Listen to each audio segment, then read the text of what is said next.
ভোর বাজে 6:30। ভোর 6:30টায় উঠে যে কখন আমাকে এই খাবারটা রেডি করতে হবে তা আমি কখনো ভাবিনি। আমি যখন স্কুলে যেতাম তখন এই খাবার কখনো নিয়েও যাইনি, কিন্তু আজ দেখো সময়ের পরিবর্তনে আমাকে করতে হচ্ছে আমার মেয়ের জন্য। ভালোও লাগছে ভেবে যে আমি কতটা চেঞ্জ হয়েছি বা কতটা ডেভেলপ হয়ে গেছে জীবনে। তো এই ছিল আমার মেয়ের সকালের টিফিন। হচ্ছে পরোটা দিয়েছিলাম, আর এই আলু মটরের তরকারিটা হচ্ছে কলকাতার প্রায় কচুরির দোকানে পাওয়া যায়, আর তাই আমার ওটা তো খাওয়া হয় না, আমি বাড়িতে এইটা বানাই।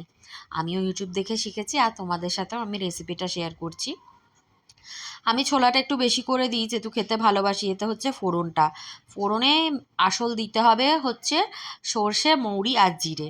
5 ফোড়ন দেওয়া যায়, কিন্তু সর্ষে, মৌরি, জিরে দিলেই ওই স্মেলটা আসে। তেলেতে ফোড়নটা পড়া মাত্রই না সেই কচুরির দোকানের তরকারির মতো গন্ধটা এসে যায়।